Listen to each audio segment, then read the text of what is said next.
Recession, recession, recession. Maybe Elon Musk started all the talk about recession, maybe he didn't, but are we going to have a recession, and if so, how's that going to impact the real estate market? Welcome back, this is Robert C. Baker with Move to Chattanooga and United Real Estate Experts, and in this video, we're going to talk about the talk about recession. Now, you've tuned into this channel because you've heard talk about a recession and are wondering how that's going to impact the national and local real estate markets. Now, stay tuned because in a severe recession, certain things can occur in the real estate market, and I want you to be prepared should those things occur in the short and medium terms. Elon Musk's comments continued later on Twitter actually shocked a lot of folks because Elon said that a recession might be a good thing. It has been raining money on fools for too long, Elon said. Some bankruptcies need to happen. All the COVID stay-at-home stuff has tricked people into thinking you don't actually need to work hard. Rude awakening inbound. But it's not just Elon Musk who's been talking about a recession. The CEO of JP Morgan has suggested that you and I are in for an economic hurricane. But not everyone at JP Morgan agrees with Jamie Dimon. In fact, one of his strategists, Marko Kolonovich, said there will be no recession given supports from U.S. consumers. And Chief Economist Bruce Kasman said, we don't see a financial storm coming right now. We think the economy is going to avoid recession as we go through the rest of this year. Enjoying this content? Go ahead and click the like button. Thank you. But all this talk in late May and early June about a recession, whether it occurs or not, has not erased the projection made by Fannie Mae back in April. Fannie Mae's updated forecast includes an expectation of a modest recession in the latter part of 2023. They're seeing a contraction of economic activity, which is the most likely path to meet the Federal Reserve's inflation objective, given the current rate of wage growth and inflation. Fannie Mae goes on to say that they believe that the economy has already moved into the mature stage of the current economic cycle. Specifically, they say that the unemployment rate is below the full employment level, inflation is accelerating, and that the Federal Reserve is beginning to tighten policy, and that these conditions typically mark the beginning of an end of an economic expansion. And although Fannie Mae projects we may see that recession at the end of 2023, they also note that a meaningful decline in home sales often points towards downturns in economic cycles. Note this, additionally, they say adjusted for inflation, their forecast for house price growth approaches near zero in real terms by the end of 2023.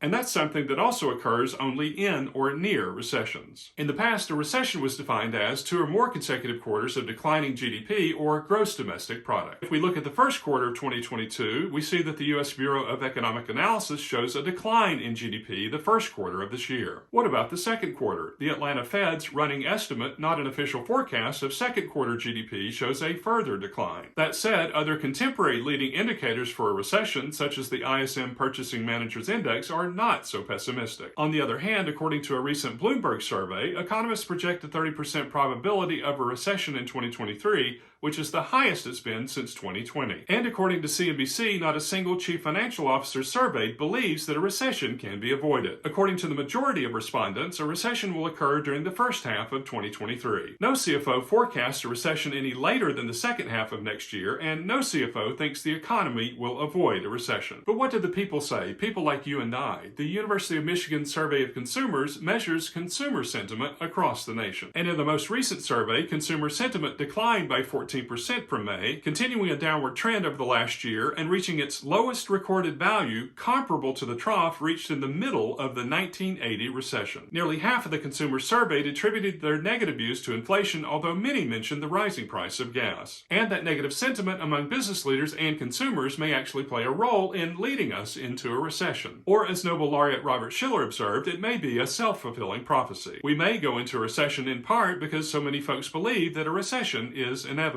So how is all of this going to affect the real estate market? Well, we know from CoreLogic that home price acceleration is going to dramatically slow down in 2023. And we also know that if we do have a recession, as Insider reminds us, it's going to hit the housing market. And if the recession is mild, it's not going to cause a dramatic drop in the prices of homes. But what if it isn't mild? If a recession occurs and it's not as mild as people are projecting, then we'll see a number of features. First, if unemployment rises due to layoffs and a general decline in the economy, there will be fewer home buyers and sellers will be forced to reduce their prices. And if the recession is severe, we might see short sales where folks try to get out from under their mortgages, homes going to auctions, and banks selling foreclosed properties. Suffice it to say, with super motivated sellers, short sales, auctions, and foreclosures, a lot of homes would come on the market, and that would significantly reduce home prices. Second, in a severe recession, the U.S. Federal Reserve would reduce interest rates, and banks in turn would reduce mortgage interest rates. Now that actually would be good news for financially secure buyers and investors because monthly payments would go down. Third, in a severe recession, sellers become increasingly nervous, so in addition to reducing the list price, they also begin to offer seller concessions. Most often those concessions include the seller paying for some or all of the buyer's closing costs. Now, of course, in a severe recession, you also have to deal with high unemployment,